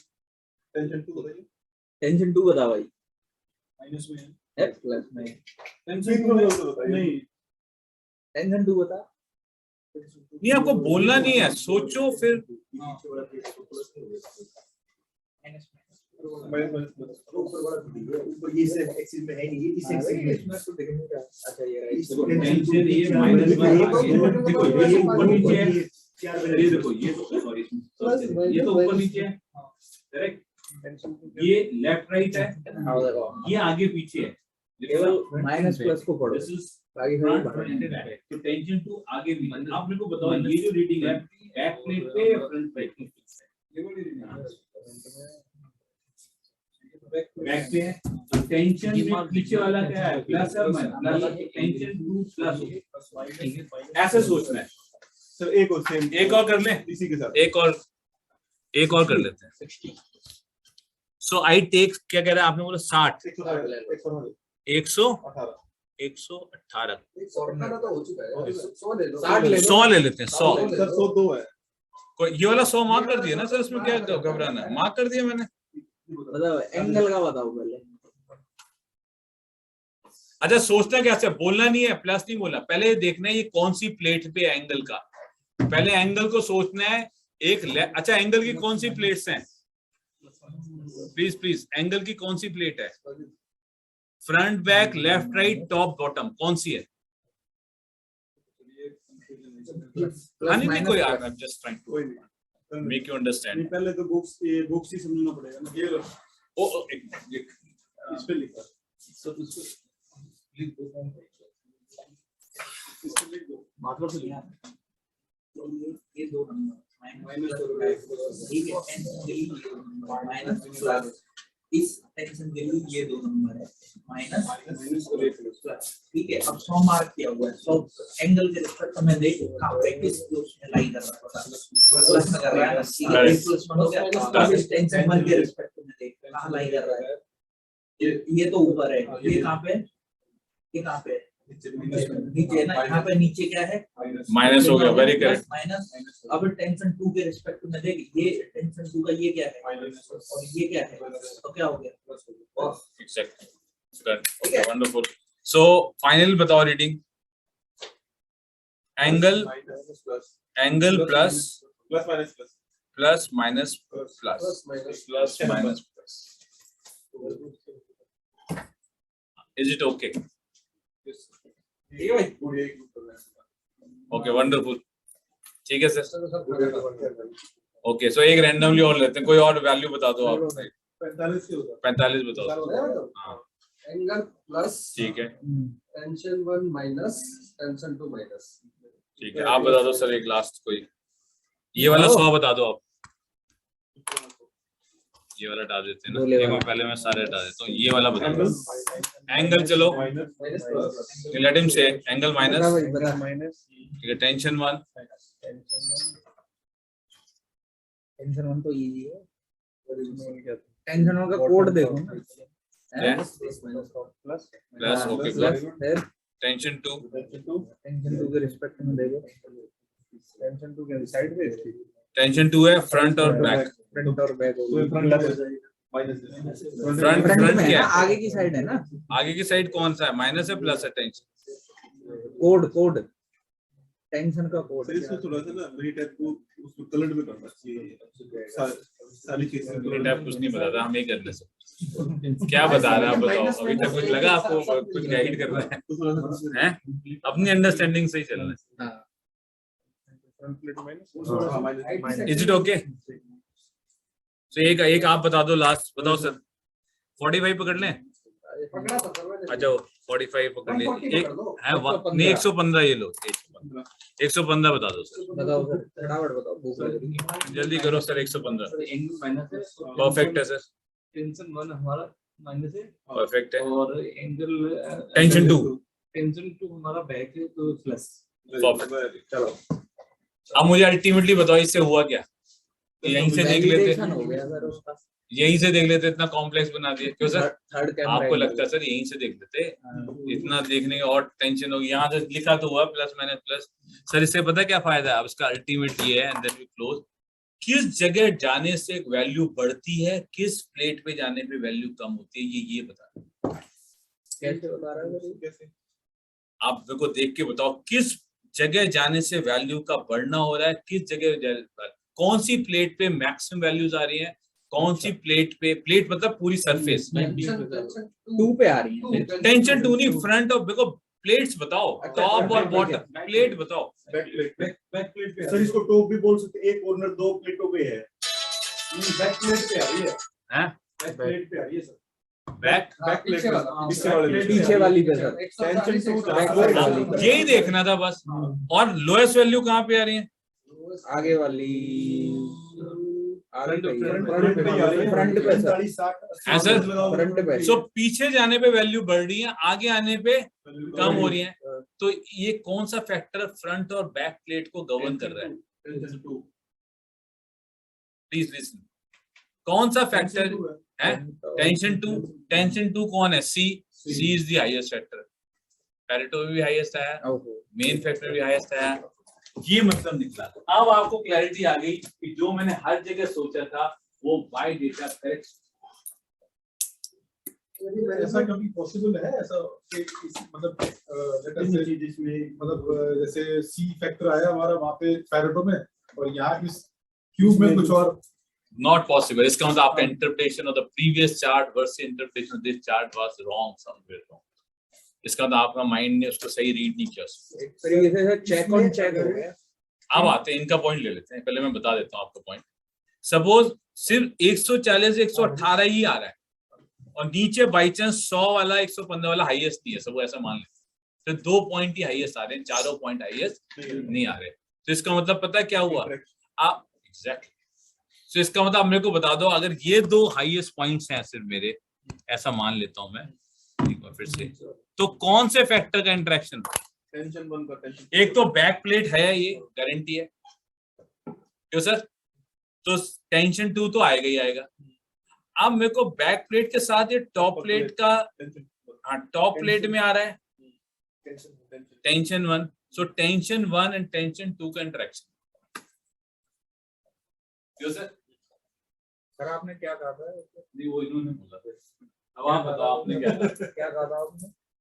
मैं तो कुछ पहले उन्होंने बोल दिया। मैं यही कह रहा था कि अभी तो इसमें इंडिविजुअल फैक्टर ले रखे थे, ए बी और सी ले रखे, तो तीनों को इंडिविजुअली कर लिया। अगर ए बी बी सी उनमें से कोई अपना प्रायोरिटाइज हो गया था, तो ए बी को इंटरप्रिटेशन उस पे प्लस माइनस की कैसे जाती? ये कह रहे हैं चारों प्लेट में कोई फैक्टर आते ही नहीं, सिर्फ 2 पे आते हैं। तो इसका मतलब मैं ये कभी नहीं कह पाऊंगा टेंशन 2 ही इंपॉर्टेंट है, क्योंकि नीचे की वैल्यू मैच नहीं हो रही हाईएस्ट। तो फिर ऊपर पीछे की प्लेट में से 2 वैल्यू लेनी है, तो एक और फैक्टर पकड़ना पड़ेगा। तो सी तो आया, साथ में बी भी आया। तो जब बी और सी मिलके कोई करेगा तो उसको हम क्या बोलेंगे? इंटरेक्शन। बट क्योंकि इंटरेक्शन इफेक्ट सिग्निफिकेंट नहीं था, इसलिए ऐसा कोई केस आया ही नहीं। अब इससे देखो क्या फायदा हुआ, पिछले वाले सारे ग्राफ दोबारा वेरीफाई। अगर आपका इंटरप्रिटेशन यहाँ गलत है, पीछे का कुछ और है, इट मींस आपने अभी कैलिब्रेट अपने एक बार 140 और 118 दो ही आए, एक बार दोबारा इंटरप्रिटेशन देना सर कि इसमें ये बैक प्लेट पे है। तो बैक प्लेट पे कौन साहब है? टेंशन 2 है, ठीक है, टेंशन 2 प्लस में, ठीक प्लस है, में है। ये हायर साइड भी है, ऊपर साइड ऊपर है, तो ऊपर पे कौन? टेंशन 1 ऊपर के लिए, वाई एक्सिस के लिए टेंशन 1 भी हो जाएगी।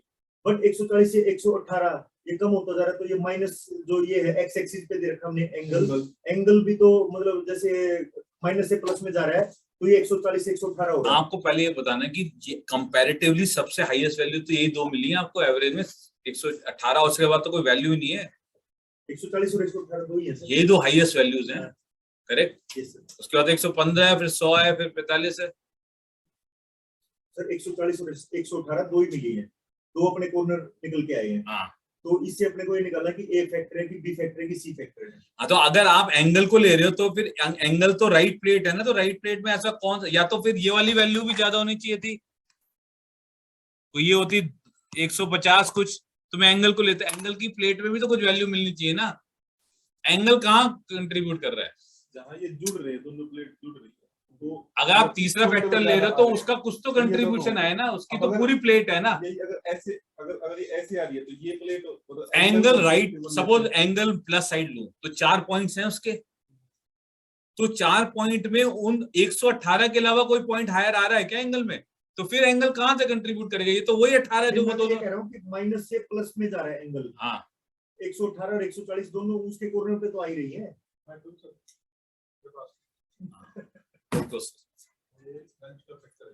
हाँ ठीक है, तो दिस इज लास्ट डिस्कशन। तो ये मैक्सिमम आते हैं, मान लो ये छोटा है नंबर, ठीक है। अब इसमें हम तब भी देखते हैं कि ये देखो जो 6 बन रहे हैं इनमें से मैक्सिमम नंबर का मान लो ये दोनों बड़े नंबर यहाँ आ जाते हैं, तो ये क्या होता है कि इसका टेंशन 2 का रोल भी है, प्लस ये किसकी प्लेट बन रही है? एंगल की प्लेट की, ये वाली प्लेट है।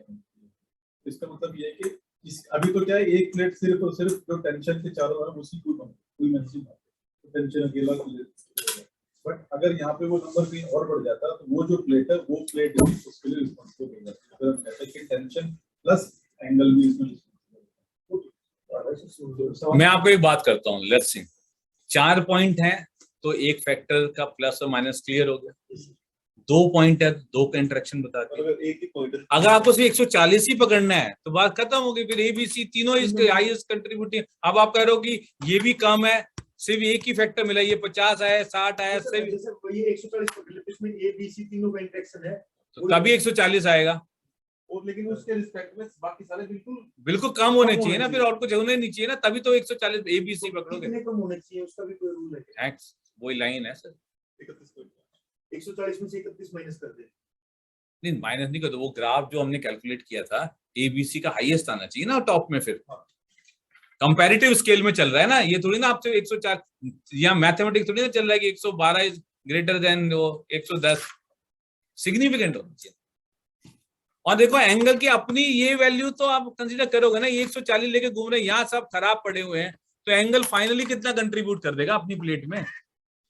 इसके पॉइंट्स 4 थे, एक पॉइंट तो उसमें कॉमन आ रहा था, तो इसने अपना तो कुछ करा नहीं बेचारे ने, ये तो दूसरों की वजह से होगा, ये तो बदनाम वही मैं कह रहा हूँ कि तुम्हारे 3 तो और थे, इसमें क्या गुल खिलाया तुमने? एक तो उसका भी कॉमन था। You getting this point? तो इसलिए वो सिग्निफिकेंट नहीं दिखा रहा है। Is it okay? That's the point we are making. अच्छा, अब इससे फायदा क्या होना है? अल्टीमेटली फायदा कुछ नहीं होना। क्या इससे आपको ये फील आ गया कि मैं सी को छेड़ के टेंशन 2 को प्लस में ले जाके अपनी वैल्यू को बढ़ा सकता हूं, करेक्ट और नॉट? और टेंशन 1 को भी प्लस में ले जाके बढ़ा सकता हूं, और एंगल को अगर आपको ज्यादा रखना है तो माइनस साइड में रख लो, that is the maximum possibility. Is it okay? क्यों सर? आपको ये किसमें हेल्प मिलेगी? अगला स्टेप क्या है बताओ? सिमुलेशन। सिमुलेशन में आपको छेड़ना पड़ेगा ना, इसको बढ़ाओ इसको घटाओ, तो आपको ये पता होना चाहिए ना कौन से फैक्टर को छेड़ूं तो मेरे को रिस्पॉन्स बढ़ेगा या घटेगा। क्यों सर? तो यहाँ से एक आपको फील्ड फैक्टर ले जाना है, एक आपको फील्ड फैक्टर ले जाना है कि जब मैं सिमुलेशन करूं तो मुझे किसको मूव करना है ताकि मैं अपने रिजल्ट को बढ़ा या घटा सकूं। तो यहां देख के आपको क्लियर हो गया, C1 को प्लस की तरफ ले जाएंगे तो ये बढ़ेगा, माइनस करे तो घटेगा। C is the highest factor, फिर B है, फिर A है। आप सिमुलेशन करना आसान हो गया। That is the logic. So यहाँ DOE का एनालिसिस का फायदा क्या है? नंबर 1, क्या मेरे फैक्टर सही पकड़े हैं? हाँ, लाइन क्रॉस होगी। क्या मैंने क्यूब प्लॉट में देख लिया किसको बढ़ाने घटाने से क्या होता है? हाँ, अब मैं सिमुलेशन में इस इनपुट को यूज करूंगा और उसी बेसिस पे अब आपको एक वैल्यू अचीव करनी है। सो आई वांट टू अचीव 100। अब C को छेड़ ही नहीं रहे हो आप सिमुलेशन, तो 100 ये नहीं अचीव हो सकता, क्योंकि C is a manageable factor. कम ज्यादा करवाना है तो C को छेड़ना पड़ेगा, A B को अच्छी छेड़ के आप नहीं कर सकते। तो सिमुलेशन में बहुत सारे फैक्टर को छेड़ने से अच्छा है अगर आपको ये ग्राफ पता है तो आपको पता है किसको टेम्पर करने से मैं अचीव कर सकता हूँ। तो हम लंच के बाद सिमुलेशन करेंगे बैठ के। अच्छा, सिमुलेशन मतलब सिर्फ माइनस प्लस लेवल पे नहीं चलाएंगे, इसके बीच में कुछ भी चलाओ। माइनस प्लस पे तो चला लिए सर, वो तो एक्सट्रीम पॉइंट्स। इसके बीच में कोई भी वैल्यू पे चलाओ, तो इसके क्या? बीच में ही आनी चाहिए वैल्यू, ये कोई यही नहीं। होगा ना सर तभी। वैल्यू बीच में आए या थोड़ा कॉर्नर पे आए, लेकिन वैल्यू जो आएंगी उस वैल्यू पे तो हमने कभी चलाया नहीं होगा, क्यों सर? जो हम सिमुलेशन में वैल्यू चलाएंगे वो तो फिजिकली नहीं चलाया। अगर फिजिकल तो ट्वाइस होगा। सब मैं इसको 0 पे रख रहा हूँ, इसको माइनस पे रख रहा हूँ, इसको प्लस, इसको 0 पे रख लिया सेंटर, अब मैंने इस वैल्यू पे चलाया, अब मैंने इस वैल्यू पे चलाया, फिर इसको प्लस में लिया, इसको 0 पे लिया, ये तो हमने कॉम्बिनेशन ट्राई नहीं करे, 50 कॉम्बिनेशन बन सकते हैं, ये सब हम सिमुलेटर पे करेंगे। एक टारगेट वैल्यू सेट करके और फिर देखेंगे हमें क्या। उसमें चाहे मुझको इसको बीच, लेकिन हाँ इसके बियॉन्ड नहीं जाएंगे, एक्सपेरिमेंटल स्पेस के बियॉन्ड नहीं जाएंगे, इसके अंदर जा सकते। Is it okay? या इन वैल्यूज पे रह सकते। अब आप कहोगे मैं इस पे चला के ट्राई करना, भाई तो फिर एक्सपेरिमेंट में लेते हैं ना वैल्यू, स्पेस के बाहर जाके आप वैलिडेशन थोड़ी ना, सिमुलेशन नहीं होगा, simulation will be with in this scope जो आपने। Experimental space. अब ये जो वैल्यूज मैं चलाऊंगा सिमुलेशन में, वो वैल्यूज का रिजल्ट अलग आएगा। वो कहेगा इन वैल्यू पे सेट करोगे तो 60 पे हिट होगा, 60 पे तो कोई, मैंने सब 60 था तो वही 95 आ गया, कुछ भी आ सकता है सर। अब मैं 95 पे रखूंगा ये ऑब्जेक्ट, और जो सिमुलेटर ने बोला होगा ये 0 पे रखो, इसको बीच पे रखो, इसको ऊपर रखो, इसको नेगेटिव रखो, और वो करके देखेंगे। और मैं कहूंगा फर्स्ट टाइम हिट करो, अगर हिट हो गया तो क्लोज कर देंगे, घर चले जाते हैं, नहीं हुआ तो फिर ऐसे दूसरा एक चांस दूंगा, एक और सिमुलेटर पे चलाऊंगा। सो आउट ऑफ 3 एक हिट करना आपको मैंडेटरी, 3 चॉइसेस दूंगा आपको हिटिंग, और first time through adjustments are not allowed. Adjustment मतलब होता है सर थोड़ा सा करके एडजस्ट करके देख लेते हैं इसको छेड़ के, तो ये थोड़ा सा टेंशन कम, नो, फर्स्ट टाइम थ्रू होना चाहिए। अगर फर्स्ट टाइम थ्रू हो गया इसका मतलब आपका पूरे का प्रोसेस पीछे ठीक था, और इस वैल्यू पे मैंने फिजिकली नहीं चलाया था, और अगर ये हिट हो गया दैट इज कॉल्ड वैलिडेशन। क्यों कॉल है दोबारा से करते हैं? हाँ दोबारा से। क्यों बोला कि पहले सर पैरेटो में हो तो गया था अपने पास तक करते हुए। सर वो माइंड को कैलिब्रेट कि भाई पैरेटो से ही पढ़ा, मैंने ऐसे कर लिया था उससे दूसरे मेन इफेक्ट जैसे कि आप कह रहे हो, इससे ये पता लग जाता है किसको बढ़ाना है किसको कम करना है। हाँ। वो चीज मतलब नहीं आई दिमाग में। वो नहीं आया, वो सिमुलेटर पे और क्लियर हो जाएगा। वैसे मैं यहाँ से इनपुट लेता हूँ फील फैक्टर के लिए,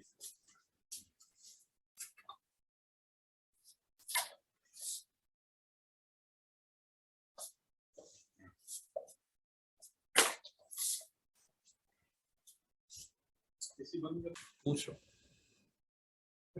रहे क्यों बताने का फायदा है। क्यूब प्लॉट को क्वेश्चन उसमें क्वेरी ये था कि अभी तो क्लियरिटी है कि एक पर्टिकुलर साइड जो है वो सबसे ज्यादा सिग्निफिकेंट इम्पैक्ट कर रही है, तो वो आ गया। बट अगर मुझे मतलब अब जब जाएंगे वैलिडेशन के लिए जाते हैं, सिमुलेशन के लिए, हाँ सिमुलेशन के लिए जाते हैं, तो मिक्स रिजल्ट आ रहे हैं, इंटरेक्शन इफेक्ट आ रहा है। उस इंटरेक्शन इफेक्ट को यहाँ देख सकते हैं, यहाँ देख सकते हैं, वो भी समझ में आ गया। अब उसके हिसाब से अगर मुझे अपने रिजल्ट को अलाइन करना है उससे, तो वो कैसे इसमें से? तो इसका मतलब आपको एबीसी में ये पता होना चाहिए क्या फैक्टर को छेड़ने से रिजल्ट सबसे ज्यादा वेरी होगा। तो जो आपको रिजल्ट चाहिए होगा उन फैक्टर को बार बार चेंज करके देखोगे कि रिजल्ट के क्लोजर टारगेट वैल्यू के करीब क्या आ रहा है। क्योंकि अगर आपको ए बी सी डी ई जो भी है नहीं पता है तो वो तो आप तो कंफ्यूज रहोगे सिमुलेटर के ऊपर। आप सिमुलेटर पता है 2 चीजें सेट करो, रिजल्ट क्लोजर रिजल्ट ला सकते हैं, और एक को कुछ भी रख लो। लेकिन ये इंफॉर्मेशन आपको ये इंफॉर्मेशन आपको यहाँ से डिराइव कि किस तरफ जाने पे रिजल्ट बढ़ता है, किस तरफ जाने पे रिजल्ट कम होता है एंड सो ऑन, और किस तरफ जाने पे ऑप्टिमाइज होता है। वही अगर कहीं कम हो रहा है कहीं तो बीच का वैल्यू ऑप्टिमाइज करेगा। तो इसको आपको ये पता चल गया सी को मैनेज करना सबसे इंपॉर्टेंट है and then B, that's all. और हो सकता है ए बी सी डी में ए ही मैनेजेबल है, ए को मैनेज करो सारा रिजल्ट मिलेगा आपको, ठीक है ना। इस एक्सपेरिमेंट की बात करें, यहाँ पर टारगेट क्या है?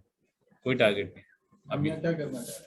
यहाँ से देखना चाह रहे हैं कि अगर मुझे कोई y अचीव करना है अगर फ्यूचर में, तो किन वैल्यूज को किस पैरामीटर को छेड़ने से ही अचीव हो पाए। That's what we trying to find.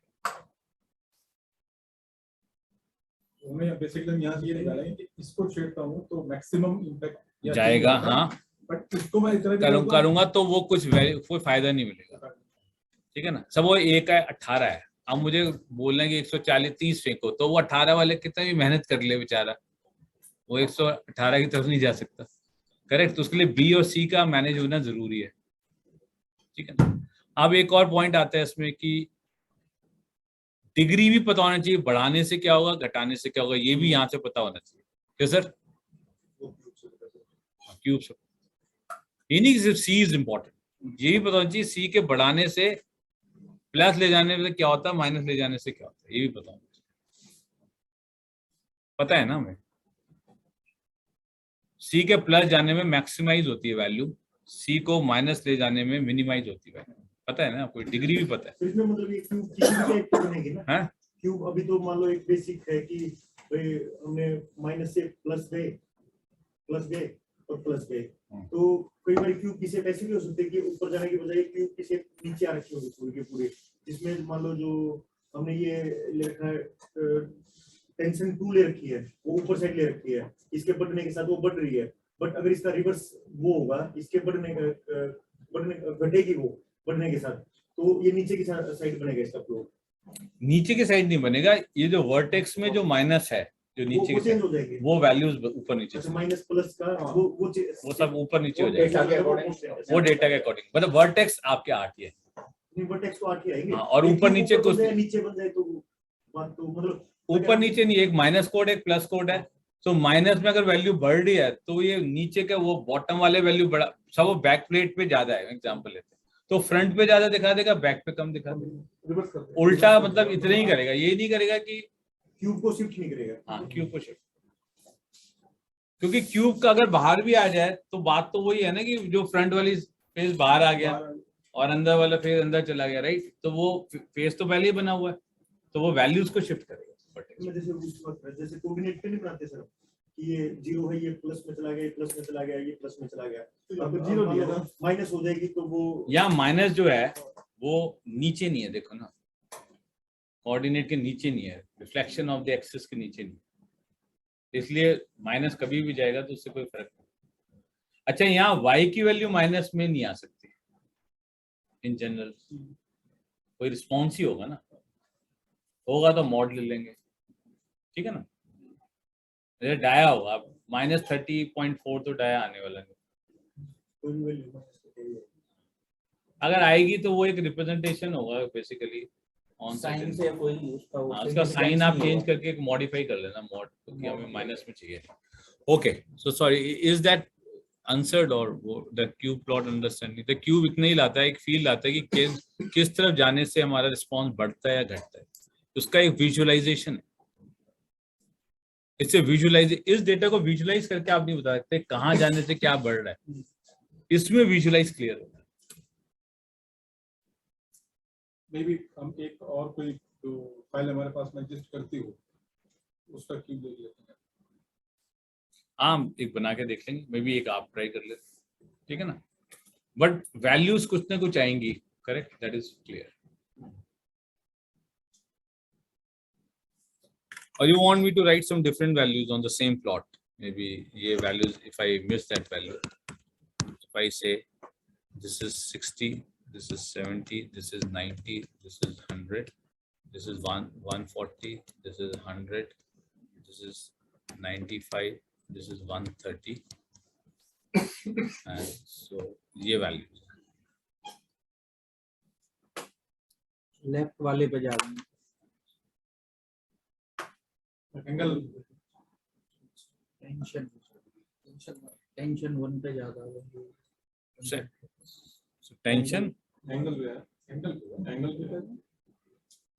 Angle सोचने दो लोगों को, वैल्यू दिखा दोबारा कर दो, 130 है ये 95 है, ये 100 है, ये 140 है। ये प्लेट आ रहा है ना सर, सिंपल है।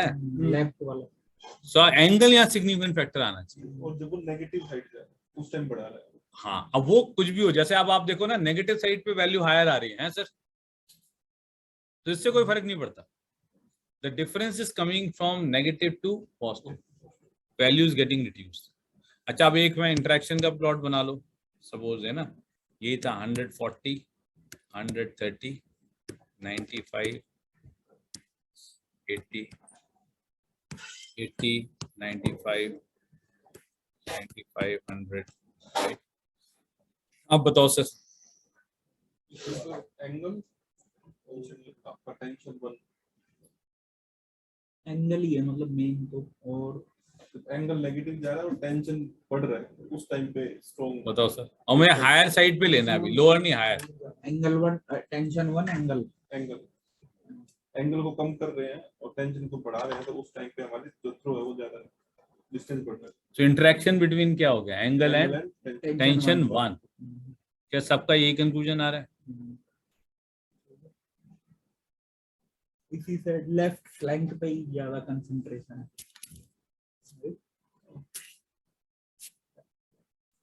टेंशन 2 भी तो है।